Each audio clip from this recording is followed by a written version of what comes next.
So hari ini kita akan teruskan dengan perbincangan jawapan. Okey, so perbincangan jawapan untuk bab yang keempat ni, okey, matematik pengguna percukaian.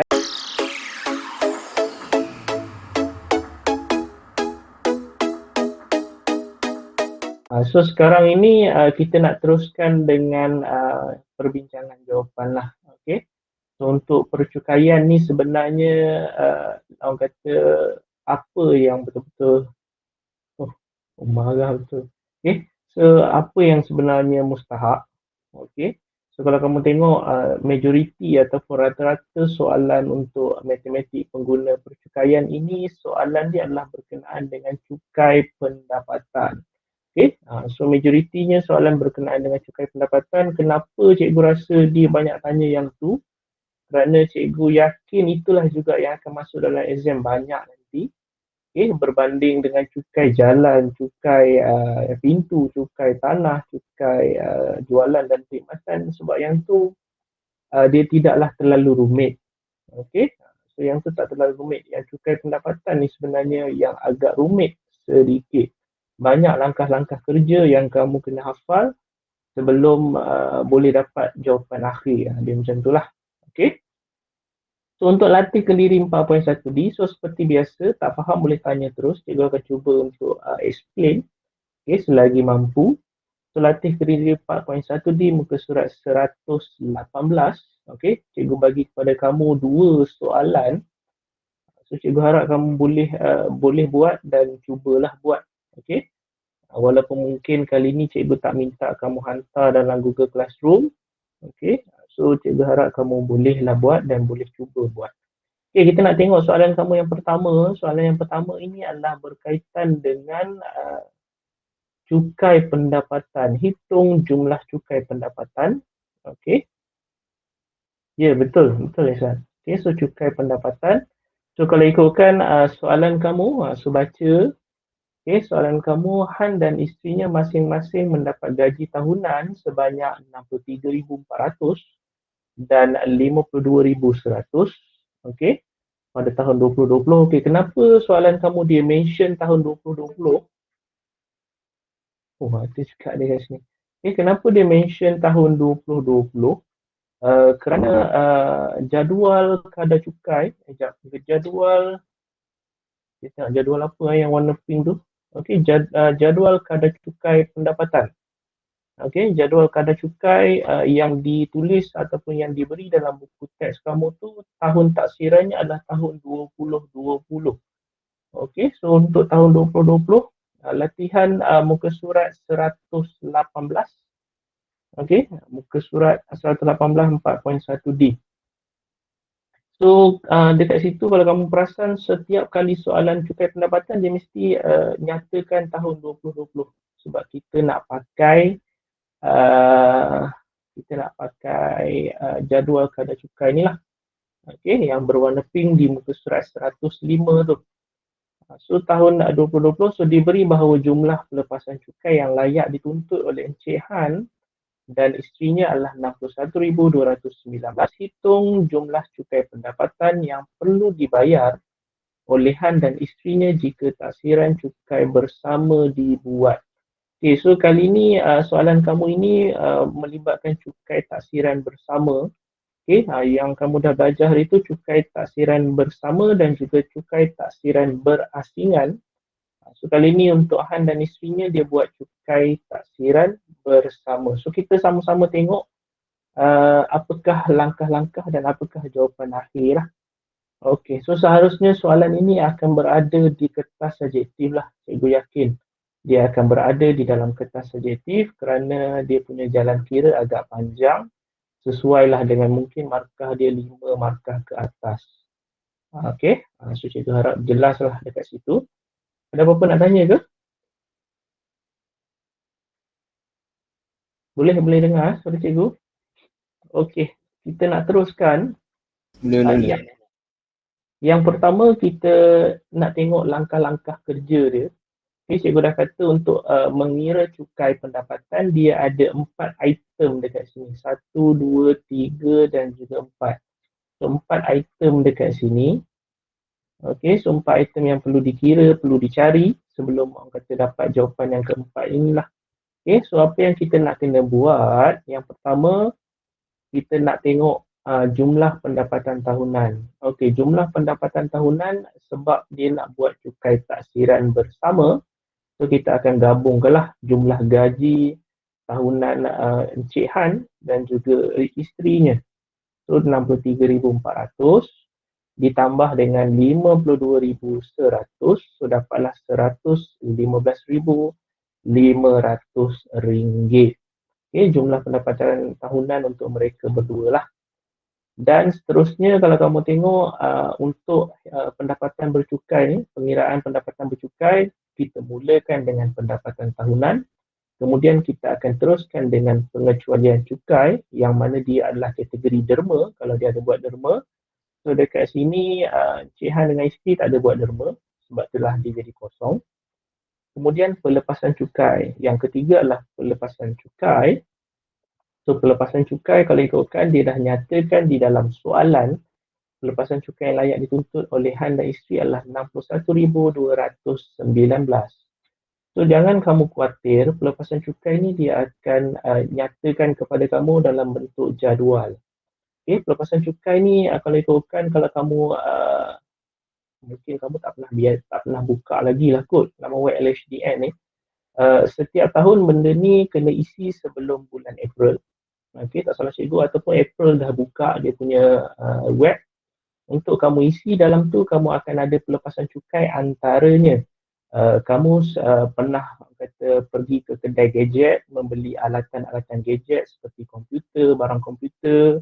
Okay, so macam tahun lepas ada barang komputer, ada orang kata barang-barang komputer lah, termasuklah mouse, keyboard, speaker, earphone, headphone. Okay, so dalam tu dia dikategorikan untuk barang-barang gadget tu sebagai individu. Okay, pelepasan cukai individu.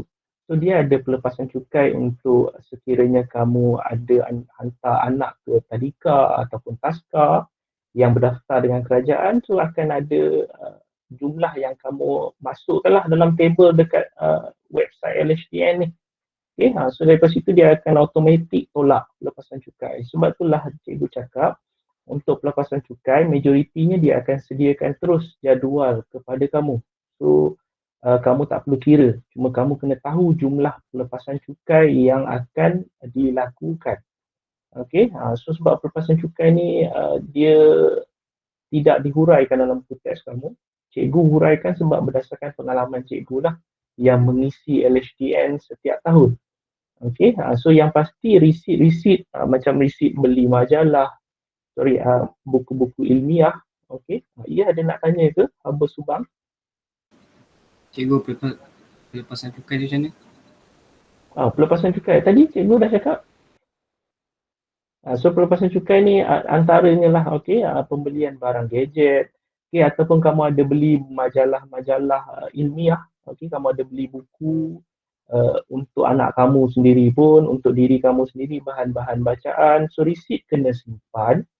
Okay, dalam tu nanti kamu akan key in sebagai pelepasan cukai individu. So dia ada had dia. Mungkin had dia untuk tahun lepas 3,000 untuk individu. So kalau kamu dah beli untuk sepanjang tahun, resit kamu dah lebih 3,000, so kamu hanya boleh mohon untuk pelepasan cukai individu setakat 3,000 sahaja. Okay, sebab itulah pelepasan cukai ni dia kategori dia banyak. Okay, so nak dinyatakan kepada kamu secara terperinci terlalu luas skop dia. Okay, cuma yang cikgu boleh perhatikan kalau pelepasan cukai ni dia akan bagi terus dalam statement ataupun dia bagi terus dalam bentuk jadual. So untuk kamu terus buat pengiraan sahaja. Okay, so cikgu harap bolehlah orang kata menjawab dekat situ. Okay, so janganlah kamu khawatir sangat dengan pelepasan cukai ni. Kita kira je lah apa yang dia bagi. Okay, betul. So yang terakhir kalau kamu tengok kita akan dapat pendapatan bercukai lah. Okay. Setelah untuk pengiraan pendapatan bercukai, kita mulakan dengan pendapatan tahunan, pengecualian cukai, pelepasan cukai. Setelah kamu tolak semua, itulah kamu dapat nilai pendapatan bercukai. Okay, pendapatan yang layak dikenakan cukai, itu maksud dia. Okay, so daripada gaji yang asal, so yang layak dikenakan cukai hanyalah sekadar 54,281. Okay, tapi bukanlah ini amount yang sepatutnya kamu kena bayar cukai. Dia ada step yang seterusnya, iaitu mengira cukai pendapatan. So nak kira cukai pendapatan ni lah kamu kena bergantung kepada table yang cikgu cakap tadi lah. Jadual table ataupun jadual kadar cukai di muka surat 105. Okey, buku teks kamu muka surat 105. So kalau kamu tengok 54,281 berada di dalam banjaran pendapatan bercukai 50,001 sehingga 70,000. So kena tengok betul-betul dia punya banjaran pendapatan bercukai ni di kategori yang mana. Okay, dia orang kata di skala daripada berapa sampai berapa. Jangan tersalah masuk kawasan orang lain. Okay, kenapa cikgu cakap macam tu? Sebab untuk 50,000 yang pertama, nilai dia adalah 1,800. Okay, cukai dasar yang pertama, 50,000 yang pertama, dia punya charge adalah 1,800. Kemudian untuk mengira cukai atas baki berikutnya adalah nilai 54,281 ditolakkan dengan 50,000. Jangan kamu tolak dengan 50,001 pula, salah. Sebab dekat sini dia tulis 50,000 pertama. So kita kena tolak dengan 50,000. Dan jangan lupa kita kena darab dengan kadar dia iaitu 14%. Dan table ni pun cikgu yakin dia akan bagi dalam exam. Kalau kamu nak hafal terlalu banyak nilai dia. Okay, banjaran pendapatan bercukai ni terlalu banyak dia punya jadual. So pening kamu nak guna. So bila nak guna 20,000 yang berikut? Okay. 20,000 yang berikut ni sebenarnya kita tak pandang pun. Okay, yang kita pandang adalah 50,000 yang pertama iaitu 1,800. So yang selebih daripada 50,000 inilah yang kita nak didarabkan dengan 14,000. So 20,000 ni kita tak pakai pun. Okay, kalau ikutkan dari segi pengiraan kita tak pakai. Yang kita nak pakai 50,000 yang pertama. Kemudian daripada 54,281 kita nak tolak dengan 50,000 yang pertama. Didarabkan dengan 14%. Okey, so kalau kamu nak guna kalkulator macam biasalah. Cukai 2,800 tak terpakai. Okey, yang 2,800 ni pun tak terpakai. Yang kita pakai adalah 1,800 di atas sahaja dan juga 54,281. Okey, so tolak. Okey, sekejap cikgu lupa letak kurungan. Kena letak kurungan. Kalau tidak nanti kan dia salah baca nanti. 54,281 ditolak dengan 50,000. So dia jadi macam tu. Didarabkan dengan 14 shift peratus. Okey, so kamu dapat macam tu nilai dia. Okey, jangan lupa letak kurungan dekat sini. So kamu dapatlah nilai RM599.34 untuk baki yang berikutnya daripada 50,000 ni. Okey, so janganlah kamu rasa pening sangat. Okey, so apa yang kita nak buat? Kita kena tambahlah 1,800 yang cukai dasar tadi atas ni, 50,000 yang pertama ditambah dengan yang berikutnya 599.34. Okey, so dapatlah nilai RM2,399. Oh, kalkulator cikgu tak keluar ke? Oh, cikgu je yang shock. Cikgu je yang shock sendiri punya. Okey, untuk kalkulator. Sekejap Kamu pun tak cakap sekejap Cikgu ada share kalkulator tadi sebenarnya. Tak apa. Yang tu sebenarnya cara tekan kalkulator tu kamu dah pandai. Okey, so dia macam tu. Okey, baru ada gambar kalkulator. So yang itulah yang kamu kena tambah 1,800 tambah dengan RM599.34. So dapatlah RM2,399.34. So daripada pendapatan bercukai, so yang sebenarnya cukai pendapatan kamu hanyalah sekadar RM2,399.34. Okay, dan kita standby lah kalau dia ada rebate cukai. So kalau kamu tengok rebate cukai di muka surat berapa Ya, cikgu belik sikit. Okey, rebate cukai di muka surat 106 hanya ada dua kategori rebate cukai. Yang pertama, senang kamu nak ingat, ini adalah zakat fitrah ataupun zakat harta. Okey, muka surat 106. So yang zakat fitrah, zakat harta ataupun derma. Okey. Ke ada disebut? Tak ada. Oh bukan, derma dah masuk dalam pengecualian cukai. So zakat lah untuk rebate cukai adalah zakat harta ataupun zakat fitrah. Okay, sebanyak mana yang kamu guna keluarkan untuk zakat, terus boleh tolak jumlah dia keseluruhan untuk setahun. Okay, dan yang kedua, rebate cukai ni adalah sekiranya pendapatan bercukai kurang daripada RM35,000. So kamu dapat, kamu layak untuk dapat rebate RM400. So memandangkan kalau kamu baca dekat sini, Encik Han dan juga isterinya tak ada buat zakat, pastinya sebab dia bukan beragama Islam. So rebate cukai dia kosong. Okay. Cukai pendapatan tu akan ditolak dengan gaji sebenar ke cikgu? Cukai pendapatan akan ditolakkan dengan gaji yang sebenar. Gaji yang sebenar sebenarnya kalau ikutkan cukai pendapatan yang kita dapat ni berdasarkan table banjaran pendapatan bercukai dekat sini je. So daripada mana table ni kita pakai? Daripada nilai pendapatan bercukai. Dia bukan start daripada atas ni. Okay? So daripada atas ni kita dah tolak pelepasan, pengecualian. So kita dapat pendapatan bercukai. Kita tengok table jadual kadar cukai. Barulah kita dapat cukai pendapatan. So nilai kamu sebenarnya inilah permulaan. 2399.34 ini adalah permulaan. Okey. Cuma yang atas ni dia terangkan macam mana nak dapat 2399.34 ni. Okey. Dan rebate cukai kosong. Dan yang terakhir adalah cukai pendapatan yang perlu dibayar. So kalau ikutkan, Encik Han dan juga isterinya perlu membayar RM2,399.34 kepada pihak LHDN. So ini dikira sebagai cukai pendapatan setahun untuk mereka berdua.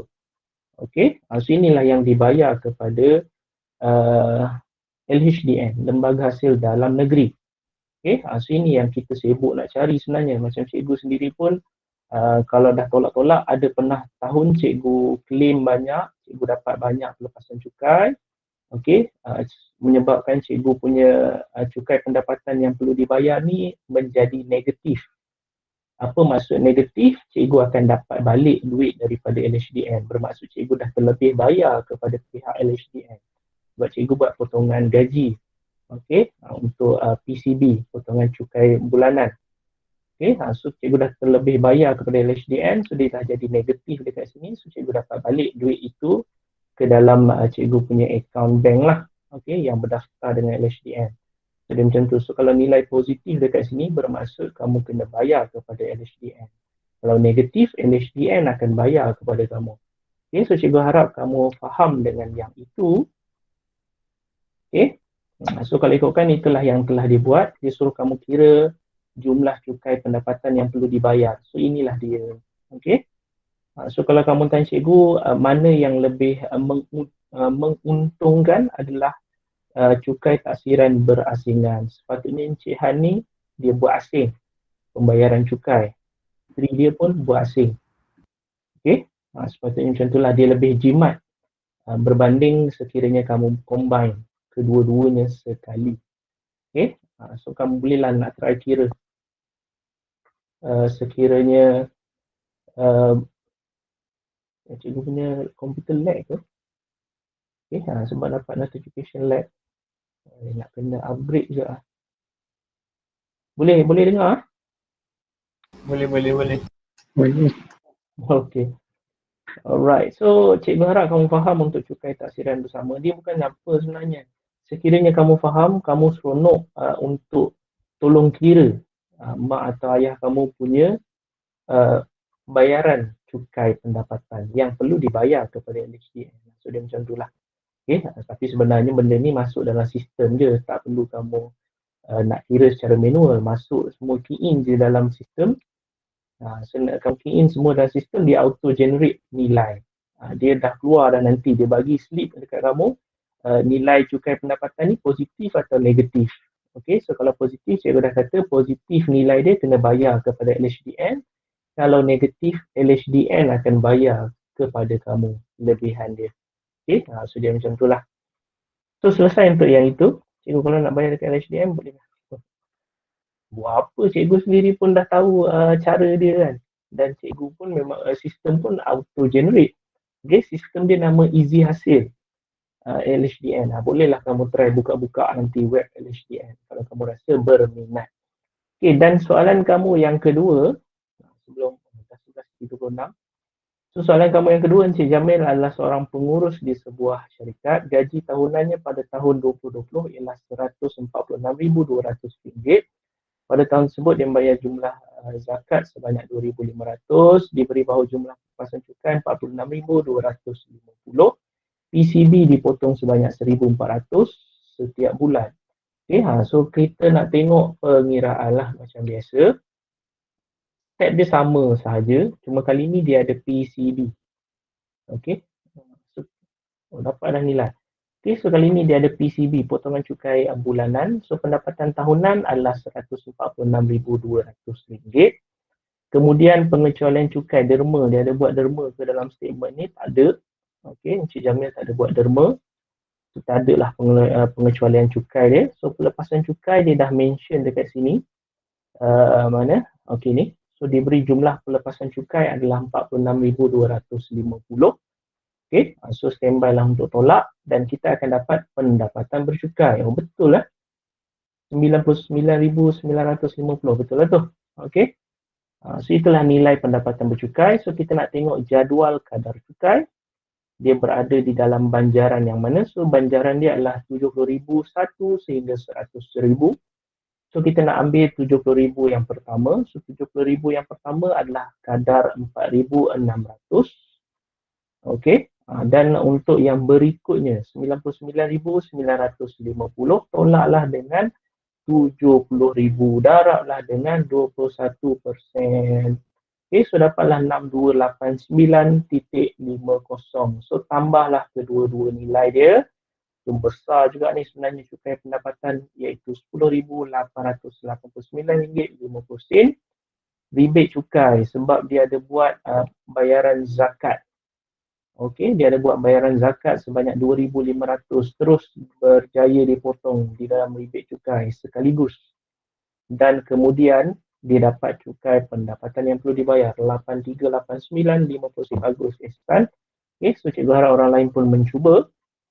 Cuma sekarang ni pendapatan bercukai Encik Jamil, inilah nilai dia untuk soalan A, jawapan dia dekat sini.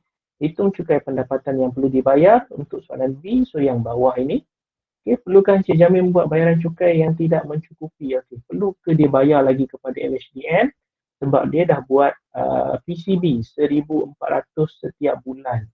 So kita tengoklah PCB dia untuk 1,400 darablah dengan 12, iaitu 12 bulan. So PCB dia untuk setahun, dia dah bayar kepada LHDN secara berkala 1,400 setiap bulan. Dia dah bayar sebanyak RM16,800. Okey, kepada LHDN, dan nilai cukai pendapatan yang perlu dibayar hanyalah 8,389. So bermaksud Encik Jamil akan menerima duit daripada LHDN yang akan dikreditkan kepada akaun bank berdaftar dia lah. Okey, so dia akan terima 8,410.50 kerana dia dah terlebih bayar. Okey, so senang je, pengiraan dia cukup mudah. Pada cikgu rasa macam mana dapat pelepasan cukai tu? Bukan banyak mampu. Macam mana dia boleh dapat pelepasan cukai tu? Pelepasan cukai tu memang dia dah nyatakan dalam soalan, so ikut je lah. Okey, dia dah bagi tahu terus di dalam soalan. Jadi, jangan lupa untuk like sebagai tanda anda memperoleh ilmu daripada tontonan ini. Tinggalkan komen untuk sebarang penambahbaikan dan seterusnya subscribe untuk tidak ketinggalan video-video yang baru. Sehingga kita berjumpa lagi. Assalamualaikum warahmatullahi wabarakatuh.